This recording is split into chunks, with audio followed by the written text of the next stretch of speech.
grandes partes, la vía respiratoria alta, la vía respiratoria baja, punto de referencia, el glotis. La fisiología de estas dos situaciones, de estas dos partes de la vía respiratoria es diferente, y las funciones igualmente. La función de la vía respiratoria alta, obviamente, es simplemente para respirar, ¿no es cierto? Tiene como finalidad, generalmente, el acondicionamiento, ¿cierto? Segundo, la humidificación, ¿cierto? Y obviamente la regulación de la temperatura del aire, ¿no? Entonces, y la depuración de sustancias grandes que pueden tranquilamente llegar como consecuencia de la inhalación del aire, ¿no? Estas son las funciones de la vía respiratoria alta, que es importante, interesante, porque de alguna manera influye sobre la vía respiratoria baja, ¿no? Entonces, la vía respiratoria baja es una situación un poco más compleja, ¿cierto? Primeramente, teniendo en cuenta de que la división de la vía respiratoria obviamente sí que es semejante a las ramas de un árbol, ¿cierto? Y que determina que hay alrededor de 18 o 19 subdivisiones hasta llegar al bronquiolo terminal, que es la última parte de la vía respiratoria. Como ustedes saben, solamente son elementos de conducción del flujo aéreo, ¿cierto? Desde el punto de vista anatómico, ustedes también saben perfectamente que tienen un soporte externo en las vías grandes, un soporte externo grande que es el cartilaginoso, que van hasta los bronquiolos, ¿cierto? Pero debajo de los bronquiolos existe pues una serie de otras estructuras, que son obviamente la capa muscular. La capa muscular tiene una distribución helicoidal, ¿cierto? La estimulación de ellas obviamente produce variaciones del tema de la luz, del tema de los bronquios, ¿cierto? Debajo de ello está la mucosa o submucosa, donde elementos importantes están las células caliciformes, la glándula de secreción mucosa. E internamente, un epitelio cilíndrico ciliado, con el movimiento ciliar que se mencionaba, ¿no? Estas estructuras a veces se lesionan fácilmente con los contaminantes o con los cuadros infecciosos, y obviamente son parte importante de la generación de una serie de patologías. Pero esta situación de condición que les he mencionado, ¿no? De la estructura anatómica que permite que el bronquio se mantenga abierto, obviamente está complementado con una serie de otros mecanismos. Uno de ellos, le dije que es obviamente la transmisión de la presión pleural negativa, los bronquios, de tal manera que la presión pleural negativa durante la inspiración es más intensa y el bronquio tiende a aperturarse, durante la inspiración, y durante la expiración tienden a cerrarse. De ahí que la relación inspiración-expiración obviamente es diferente, ¿no es cierto? Le toma más a la persona expulsar el aire que inhalar de manera normal. Entonces, este fenómeno obviamente se va a exagerar cuando el paciente tiene una obstrucción. ¿Qué pasa cuando el paciente tiene una obstrucción? Cuando ocurre esto de la vía respiratoria alta, les digo a ustedes, ¿no? El defecto fundamentalmente está en la glotis, ¿cierto? O ligeramente por encima de la glotis, como el edema neurótico, una presencia de repente de cuerpos extraños. El paciente en esta situación tiene más bien dificultad para la incorporación de aire, ¿no? Entonces, por eso decimos que el paciente tiene una línea inspiratoria, ¿cierto? Y generalmente esta incorporación de aire va acompañada de un ruido, generación de tonalidad intensa, ¿no? Que se llama estridor laringio, o a veces de tonalidad baja, que también tiene la misma significación, que se llama cornaje, ¿no? Entonces, la obstrucción de vía respiratoria alta genera una disnea de tipo inspiratoria, ¿no? Y la respiración está acompañada de la generación de un ruido que se llama, obviamente, estridor cornaje. A diferencia de ella, la vía respiratoria baja, ¿cierto? Por los mecanismos regulatorios que hemos mencionado nosotros, obviamente la expiración es mucho más prolongada. De tal manera que cuando el paciente tiene una obstrucción de vía respiratoria baja, el paciente va a tener una disnea de tipo expiratoria, ¿no es cierto? Y el ruido que acompaña, obviamente, son las famosas sibilancias, ¿correcto? Otro elemento importante que van a tener ustedes en cuenta es de que durante la expiración, obviamente, el paciente cuando tiene una obstrucción, a veces el tiempo no es suficiente y parte del aire obviamente queda retenido. Entonces no llama la atención que el paciente que tenga obstrucción, dependiendo de la magnitud, el tórax está en posición inspiratoria y en consecuencia en la percusión será hiperresonancia, ¿cierto? Esas cosas son fáciles de aplicar cuando uno analiza los cuadros en particular, pero esa es la situación. Ahora, otro elemento que interviene también en el mantenimiento de la luz de los bronquios es el soporte que hacen los alvéolos. Los alvéolos, cuando están íntegros, obviamente de alguna manera soportan y impiden que la pared de los bronquios se cierra. Entonces ya es fácil pensar qué ocurre con la destrucción de alveolos, como ocurre en el enfisema pulmonar. Obviamente esta tracción disminuye y obviamente el bronquio tiende a cerrarse. Van a ver ustedes que una patología en la cual hay obstrucción de la vía respiratoria precisamente está en relación con la destrucción de los alveolos. Es un proceso que se denomina, ¿no?, enfisema pulmonar. ¿Sí?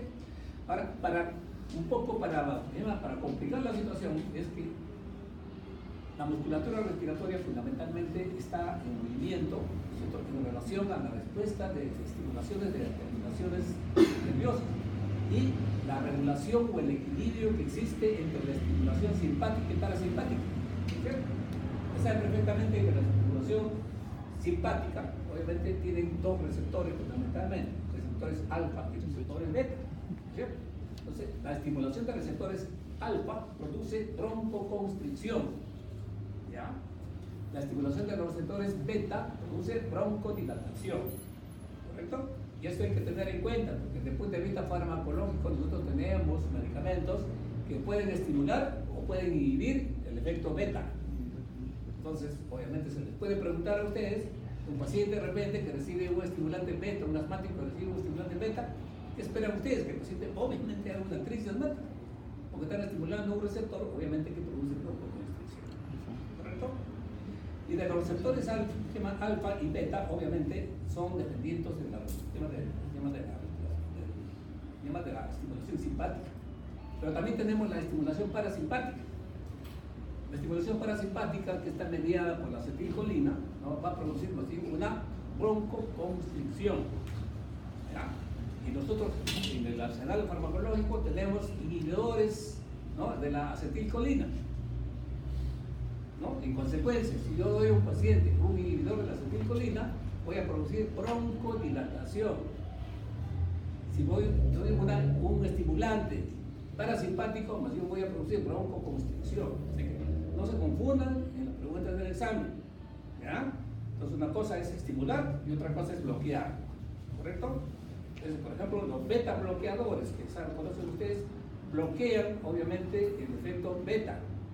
Y si bloqueo el efecto beta en un asmático, voy a producir una broncoconstricción, una crisis asmática severa. ¿Ya? Entonces, esta situación hay que tenerlo en cuenta. La regulación, no solamente desde el punto de vista de los juegos de presión negativa, como he mencionado, del soporte de los alveolos que he mencionado, sino también la participación farmacológica. Y precisamente, cuando hablamos de hiperactividad bronquial, estamos hablando, como su nombre lo indica, de una respuesta exagerada de un paciente para hacer una broncoconstricción frente a la exposición, que puede ser alguna sustancia química, puede ser un agente infeccioso o puede ser de repente un alergeno de cualquier naturaleza. Entonces, todos nosotros respiramos polen, respiramos el polvo ambiental, pero hay un grupo que tiene tendencia a producir de manera exagerada un broncoespasmo. ¿No es cierto? Eso se llama hiperactividad bronquial. ¿Correcto? O sea, la tendencia exagerada a producir la broncoconstricción frente a la exposición de agentes físicos, inclusive el aire frío, ¿no es cierto?, o la exposición a algunas sustancias como la histamina, ¿no es cierto?, o un agente infeccioso. En los pacientes que tienen hiperactividad bronquial responden de manera exagerada y hacen obstrucción de la vía respiratoria. ¿Correcto? Entonces, esa es la situación de la hiperactividad bronquial. Y diríamos entonces, ¿cuál es el origen de la hiperactividad bronquial? ¿No? Acá, ya que hemos mencionado, ¿cierto?, las funciones que ocurren tanto en las vías respiratorias superiores como inferiores, ¿cierto?, la estructura anatómica también ha mencionado, la fisiología, la regulación simpática y parasimpática. Acá me olvidaba solamente un elemento importante que interviene también en la regulación, obviamente son las llamadas terminaciones nerviosas libres. En los bronquios hay terminaciones nerviosas libres que cuando se estimulan producen broncoconstricción. Eso fundamentalmente ocurre durante las infecciones virales, ¿no? Entonces, todos esos elementos tienen de alguna manera que ver, y probablemente en la historia clínica, cuando ustedes hagan el paciente, van a encontrar eso, ¿no es cierto? Entonces, el paciente que de repente inhala alguna sustancia y el paciente es alérgico a la sustancia, el paciente va a hacer broncoconstricción. Un paciente que es asmático le dice, corro, no puedo hacer ejercicio porque que corro, de inmediato tengo el espasmo. El mecanismo es bastante claro. El aire frío obviamente está demostrado que precipita una broncoconstricción en un paciente asmático. Entonces, acá hay 20, 30, probablemente habrá uno o dos asmáticos que han sido pequeños, especialmente, ¿no?, está completamente decretado, ¿no? Esta es la estructura del bronquio. Recuerden ustedes que cuando hablamos de bronquio estamos hablando de una estructura que tiene una serie de partes. Definitivamente tenemos obviamente un soporte cartilaginoso, ¿no? La parte mucosa, la submucosa y el epitelio, obviamente que de alguna manera pues obviamente está en un tema que responde frente a los estímulos simpáticos y parasimpáticos como hemos mencionado. Pero como la mayor parte de patologías producen inflamación, la inflamación también obviamente va a generar una serie de cambios, tanto en el epitelio como en las células, de producción de mucos y las glándulas mucosas. ¿Cierto?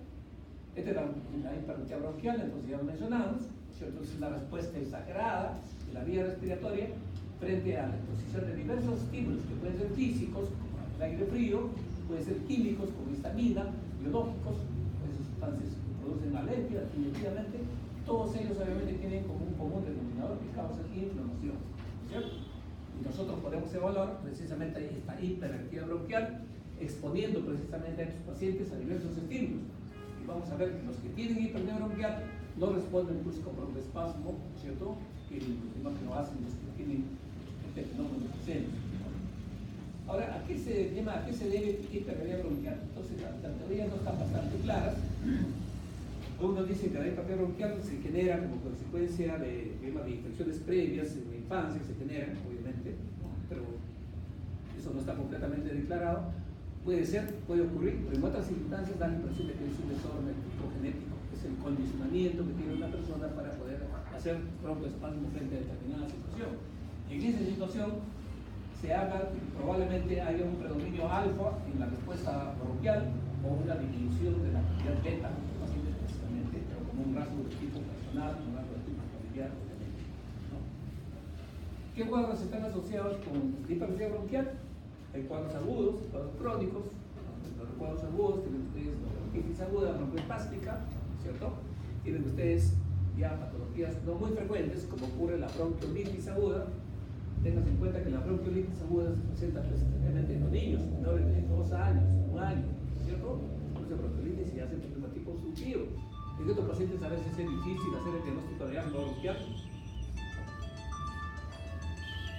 Es difícil hacer el diagnóstico de reumatismo bronquial precisamente por estas circunstancias, ¿no?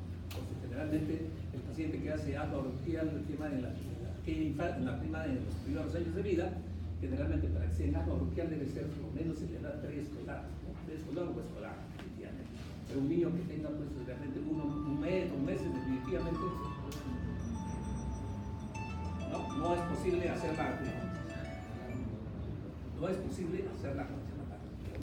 ¿correcto?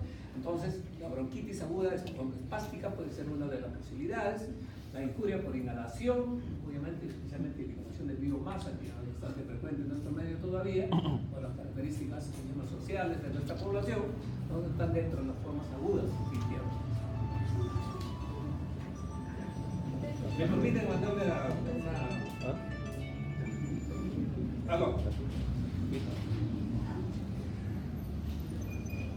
¿Qué desea, señorita? ¿Qué desea? Sí, soy yo.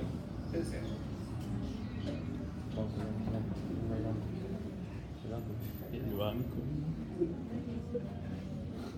Sí, pero en este momento estoy ocupado, señorita. ¿Podría llamarme un par de horas? Ok, aló. Bueno, entonces, esa es la situación. ¿Ah? ¿Correcto? Formas agudas. La forma más característica son las formas crónicas. De ellos, obviamente, precisamente el asma bronquial es muy frecuente, bastante conocido, ¿no? Otra patología que ustedes seguramente han escuchado, la enfermedad pulmonar obstructiva crónica, ¿no? Entonces, la enfermedad pulmonar obstructiva crónica precisamente está uniendo prácticamente dos patologías, ¿no? Uno de ellos es la bronquitis obstructiva crónica, el otro es el enfisema pulmonar, ¿no es cierto? Ahora ya no hay necesidad de hacer la separación. Cuando uno habla de enfermedad pulmonar obstructiva crónica, está hablando de los dos procesos, bronquitis obstructiva más enfisema, pero van prácticamente de la mano. Igualmente, la inhalación de biomasa, nuevamente es otra situación, y otras situaciones que pueden presentarse también así con crisis de broncoespasmo, especialmente crónico, es la alveolitis alérgica extrínseca. Eso obviamente está dentro de las patologías en las cuales el paciente hace una reacción alérgica frente a la inhalación crónica de alguna sustancia, como ocurre en inhalación de los polvos de polvo de acerrín de madera, etcétera, etcétera, ¿no es cierto? Que ustedes probablemente han escuchado en la famosa neumoconiosis. La neumoconiosis puede presentarse por inhalación de polvos minerales o de polvos biológicos, ¿cierto? La violencia alérgica estrílica es una modalidad de presentación de inhalación de polvos orgánicos, ¿correcto? Y esto puede presentar entonces problemas de tipo broncoespástico asociados a hiperactividad bronquial, ¿no? Fibrosis quística, que no es muy frecuente. La aspergilosis, el Aspergillus fumigatus, es un hongo que está presente en todas las, obviamente, los ambientes. Cuando encuentran un ambiente favorable, que puede ser de repente alguna cicatriz en el pulmón, una caverna, etcétera, pueden tranquilamente colonizar, ¿no? Y el paciente puede hacer una reacción, y la reacción generalmente el paciente presente es una reacción de tipo broncoespástica y se presenta como si fuera una crisis asmática. Nosotros hacemos la valoración y caemos en la situación que el paciente tiene una colonización por aspergillus, ¿no? Eso se llama aspergilosis broncoalérgica, se llama precisamente. Y una patología que nosotros tenemos muy frecuente son las secuelas de tuberculosis. Muchos pacientes con secuelas de tuberculosis al final quedan sensibilizados y obviamente tienen un cuadro de problema de hiperactividad bronquial y pueden presentar entonces broncoespasmo. O sea, no necesariamente todo broncoespasmo necesariamente es asma bronquial o EPOC, puede ser obviamente también algún pulmón secular. Obviamente la causa más frecuente de este tipo de situación son la bronquitis aguda, como he mencionado, broncoespástica, el EPOC, el asma bronquial y el pulmón secular. Son las 4 causas más frecuentes de patología obstructiva crónica relacionada con hiperactividad. Bueno, esto ya lo mencionábamos, la hiperactividad bronquial, obviamente que tiene una serie de mecanismos de tipo genéticos y otros mecanismos de tipos ambientales, ¿cierto? La semiología ya es fácil, están ustedes ya más o menos ya enterados de qué puede presentar el paciente durante un problema de tipo obstructivo. Obviamente uno de ellos es la tos persistente, ¿cierto? Y generalmente en el paciente que tiene obstrucción, obviamente la tos es no productiva, pero obviamente si el paciente se infecta secundariamente, la tos se tornará positiva, ¿no? Entonces, la otra situación es que el paciente generalmente manifiesta que obviamente tiene el silbido del pecho, el silbido del pecho, los sibilancias que nosotros conocemos en la parte de la exploración física, obviamente está presente. También es bueno decirlo, pues que estas sibilancias en las fases iniciales son predominantemente expiratorias, ¿cierto? Claro que cuando la obstrucción es más intensa se presentará tanto en la fase inspiratoria como en la fase expiratoria, ¿cierto? Igualmente la obstrucción, obviamente de diversa magnitud, va a producir, si es lo suficientemente intenso, sensación de dificultad respiratoria, disnea, pacientes, un mecanismo, una forma de presentación de disnea, ¿no? Y si hay una infección, obviamente el pulmón, pues, el paciente tendrá como una queja fundamental la presencia de problema de expectoración, ¿no? Las características que ustedes ya conocen. Hay que tener en cuenta además que no toda expectoración ligeramente al naranjo o amarillenta necesariamente es infección, porque ya hemos mencionado que en un paciente con crisis asmática especialmente o asma bronquial que desarrolle siendo adulto, ¿no es cierto? Eso se llama asma endógena o intrínseca, ¿cierto? Hay una carga enorme de xenófilos en la vía, en la secreción mucosa que da la apariencia de que es pus, obviamente solamente son los xenófilos, ¿correcto? Puede haber expectoración entonces, y en el examen físico lo que espera obviamente línea expiratoria fundamentalmente, sibilancias, ¿no es cierto? La expiración obviamente está prolongada, ¿no? El atrapamiento aéreo que se traduce en un tórax en posición inspiratoria y, ¿no?, hipersonalidad durante la percusión, ¿no es cierto? Y obviamente el tórax puede estar distendido tremendamente, y a veces el tórax distendido de la forma crónica, como ocurre en el paciente con enfisema pulmonar, determina una posición permanente, ¿no es cierto?, con un aumento del diámetro alto con respecto al reverso. Un tórax se denomina entonel. Tórax entonel, ¿cierto? Tórax hipersonal. Muy bien. Este es el asma bronquial, que siendo lo más frecuente, vamos a darles alguna idea además, esto no es en clínica, solamente en semiología, es una enfermedad inflamatoria crónica, concretamente determinada, ¿cierto? Que se caracteriza obviamente por presentar una hiperactividad bronquial asociada aparentemente a determinados estímulos, tanto de tipo químico, tipo físico, como he mencionado, ¿no es cierto? Y obviamente está asociado a un problema bronquial obstructivo episódico, obviamente, ¿no? La intensidad obviamente es variable, puede variar espontáneamente o como consecuencia del tratamiento. Esto presupone que entre los episodios de crisis asmática el pulmón está completamente sano, tanto desde el punto de vista anatomopatológico como semiológico y obviamente desde el punto de vista fisiológico. Se hacen las pruebas de fisiología, obviamente no va a haber pruebas de obstrucción, entran al pulmón, no va a haber ninguna molestia desde el punto de vista anatomopatológico y obviamente el paciente está completamente asintomático. Entonces, esa es una característica importante del asma bronquial, ¿ya? La normalidad, tanto física o bioquímica, en los episodios, en los episodios intermedios a la crisis asmática. Estos son los elementos importantes que tienen ustedes que fijar cuando hablamos del tema de asma bronquial, que la obstrucción bronquial es reversible, ¿no es cierto? Ya hemos dicho, de manera espontánea o farmacológicamente. Segundo, el paciente está asociada a una hiperactividad bronquial, que puede ser ya adquirida o puede ser obviamente genética. Y el mecanismo básico de todos ellos, obviamente, es la inflamación, y va a generar una serie de respuestas en el pulmón que vamos a ver más adelante, ¿no? Muy frecuente en los niños, depende de la frecuencia que están viendo ahí, es una frecuencia bastante escasa. Nosotros no preguntamos nunca porcentaje, porque cada libro te da un porcentaje determinado, inclusive de niños mucho más frecuente, de repente estamos hablando de un 10 a 12% de los pacientes. Ustedes acá, como digo, de repente debe haber 2 o 3 asmáticos acá, o que han sido asmáticos por lo menos. ¿Quién ha sido asmático? Es que tiene su país un asmático, todos asmáticos, ¿sí? Ahora ya no tienen asma, probablemente por decir asma del tipo, ¿no? Exógeno seguramente, ¿cierto? Entonces, obviamente es más frecuente en los niños, en las asma del tipo exógena, obviamente es más frecuente en los niños, en los adultos jóvenes prácticamente, es más frecuente en la mujer, ¿cierto? Y en la edad adulta, la frecuencia obviamente se comparte tanto en hombre como en mujer, ¿cierto? Y desde el punto de vista anatomopatológico, pues nosotros evaluamos un pulmón con crisis asmática, vamos a encontrar primeramente daño epitelial que se mencionó, ¿cierto?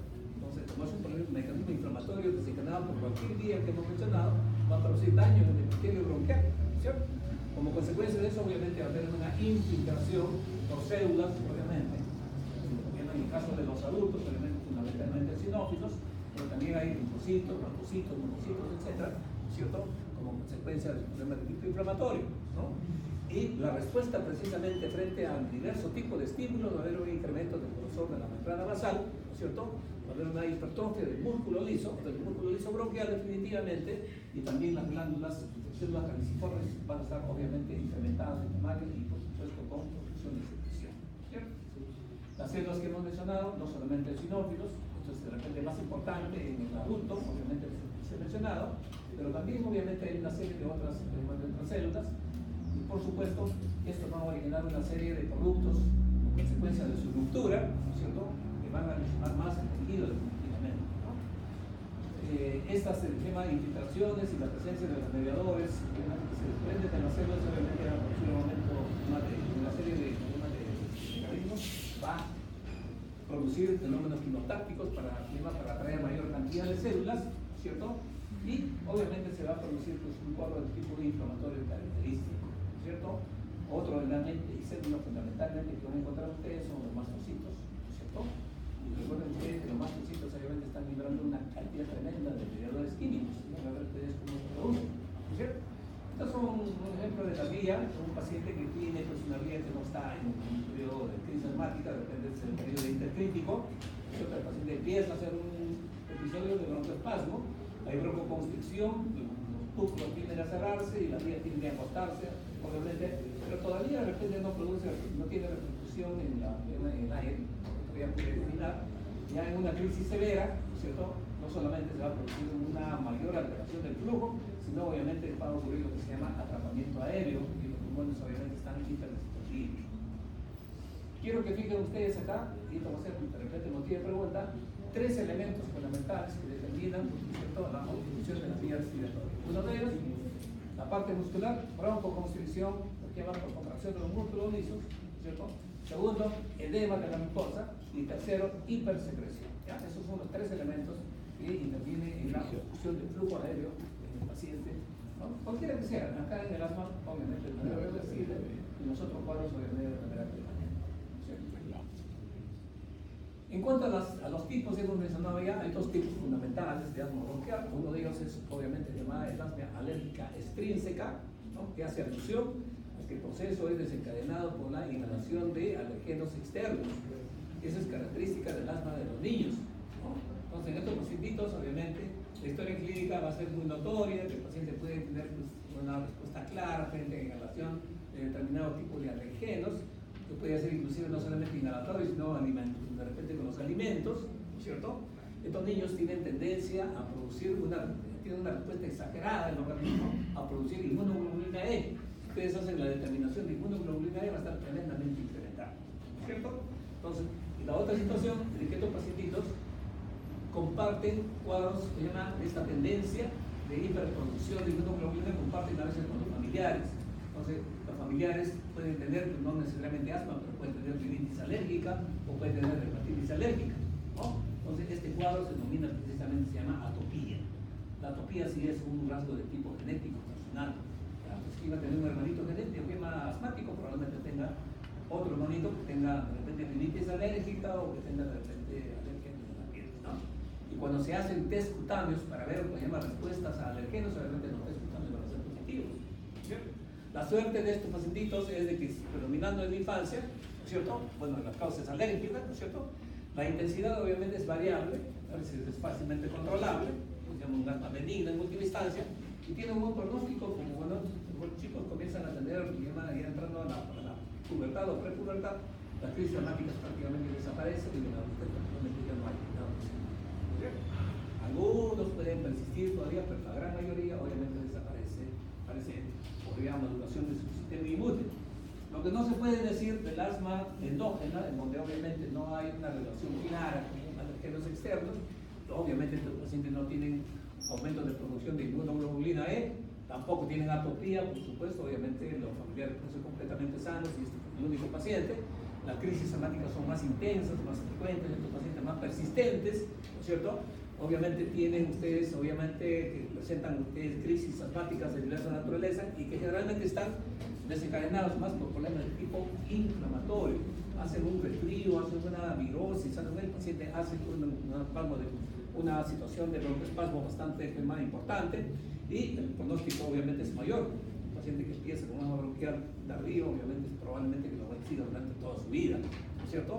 Los cambios climáticos son muy importantes en estos pacientes, ¿ya? Y no tienen inmunoglobulina E, no tienen respuestas positivas a las reacciones térmicas cuando se quiere averiguar la presencia de alergenos. Y estos son los elementos que pueden tranquilamente desencadenar una crisis asmática, ¿ya? Entonces, en alergia y asma bronquial profesional, yo creo que eso prácticamente está bastante explicado con la presencia y la capacidad de reaccionar frente a alergenos que una persona normal no lo hace, ¿no? Todos respiramos polen y no todos hacemos.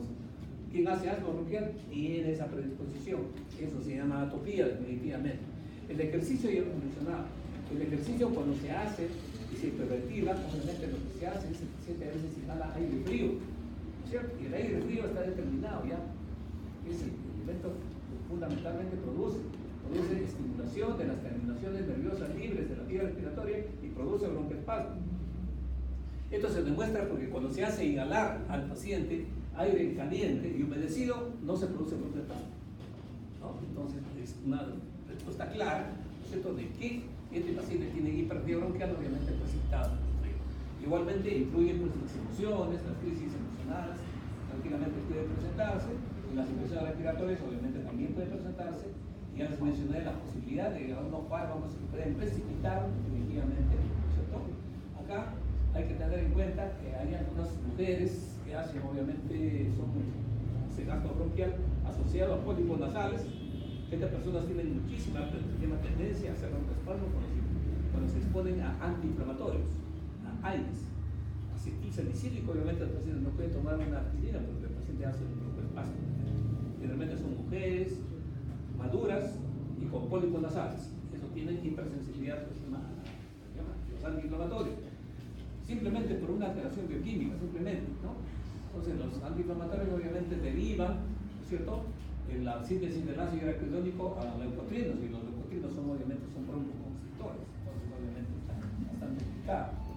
El reflujo gastroesofágico y la menstruación y el embarazo también obviamente pueden producir algunos tipos de problemas de variaciones en cuanto al cuadro clínico, ¿no? Esta es la explicación que les he mencionado, ¿no es cierto? La condición del tema del paciente obviamente es de alguna manera de tipo familiar, ¿no es cierto?, hereditaria, ¿no es cierto?, cuando estamos hablando de asma y alergia, ¿no?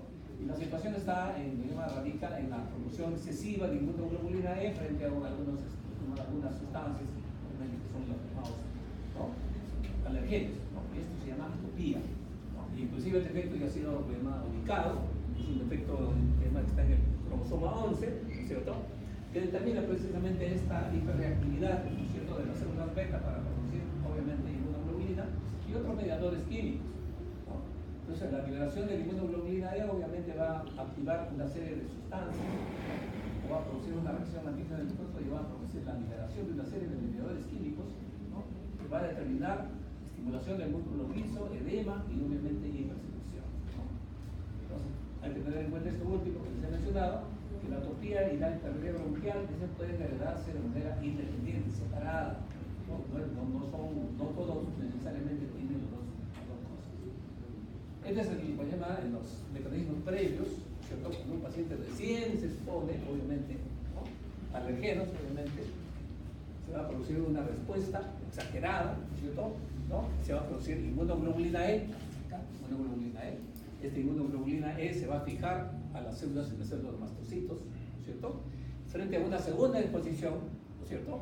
Estos alergenos obviamente se fijan, ¿no?, con la inmunoglobulina E que está fijada sobre los mastocitos, y esto va a producir una alteración en la membrana y la liberación de los mediadores químicos, histamina, serotonina, leucotrienos, etcétera, etcétera, ¿no?, que va a actuar obviamente sobre las estructuras de la vía respiratoria emocional, estimulación del músculo respiratorio, edema e hipersecreción moco, y eso va a producir la obstrucción. Esta es en última instancia todos los mecanismos que hemos mencionado, ¿cierto? Hay infiltración de células, obviamente liberación de una serie de cosas, reclutamiento de células, producción de inmunoglobulina E, definitivamente como les he mencionado, ¿cierto?, que va a producir hipersecreción del moco, e inclusive si el paciente no se hidrata adecuadamente, eso ocurre en las crisis severas, obviamente se va a producir un tapón mucoso, vía respiratoria se tapona definitivamente, hay vasodilatación, los mediadores químicos, ¿no es cierto?, edema, obviamente, y la estimulación de los músculos lisos que produce broncoconstricción, y tiene ustedes todo el cuadro clínico de una obstrucción. Acá, nuevamente, para que ustedes no se olviden, ¿no es cierto?, alergeno, aumenta la producción de inmunoglobulina, unión a los receptores mastocitos y liberación de mediadores químicos con toda la respuesta. El otro grupo, obviamente, está dado por la enfermedad pulmonar obstructiva crónica, y al mismo se habla de una enfermedad pulmonar obstructiva crónica, estamos hablando de una obstrucción permanente al flujo aéreo, es una obstrucción permanente, ¿ya? Esta limitación obviamente está asociada a una respuesta inflamatoria, ¿cierto?, progresiva y persistente, ¿no?, frente a la inflamación de diversos tipos de partículas, ¿cierto?, obviamente de diversa naturaleza, ¿cierto?, o gases que pueden finalmente producir inflamación crónica. Y también les dije a ustedes, y cuando hablamos de EPOC, estamos haciendo alusión a dos cuadros fundamentales, un cuadro bronquial obstructivo y el cuadro encefematoso. Y en el diagnóstico ahora ya, de acuerdo a los últimos reportes, ya no exige la diferenciación de uno a otro, porque se sabe que todo paciente que tiene EPOC necesariamente tiene el componente bronquial obstructivo y el componente de tipo encefematoso, ¿no? Otras patologías que pueden ocasionar, que hemos mencionado, fibrosis quística, bronquiectasias y bronquiolitis obliterante, ¿cierto?, que pueden producir también obstrucción permanente del flujo aéreo, ¿cierto? Acá la fisiología es un poquito más, obviamente persistente, ¿cierto? Porque acá el mecanismo inflamatorio que va a determinar, va a determinar obviamente la presencia y la infiltración por una cantidad tremenda de células que van a producir liberación, ¿no? Van a producir liberación, ¿no es cierto?, de una serie de sustancias, ¿no?, como oxígeno libre, óxido nitroso, ¿cierto? Entonces esto va a producir bastante daño en la mucosa, aumento de la secreción y mucos, y también va a producir una disminución de antiproteasas, entre ellas obviamente de antitripsina 1. Entonces si no hay antitripsina 1 se va a producir, entonces van a permanecer las tripsinas que van a producir destrucción del tejido elástico del pulmón, y como consecuencia de esto y una serie de otros elementos se va a producir la broncoconstricción, pero lo fundamental es que ocurre lo que se llama el remodelamiento bronquial. El bronquio obviamente se remodela, hay fibrosis obviamente, y obviamente eso queda como una marca permanente, porque por eso el paciente nunca se libera ya del problema obstructivo, a diferencia del asma bronquial, ¿no?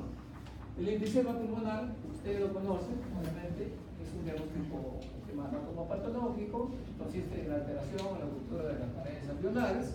Entonces, como consecuencia de la ruptura de paredes alveolares, el soporte de la vía respiratoria obviamente se altera y el paciente tiene tendencia a tener obstrucción, ¿no es cierto?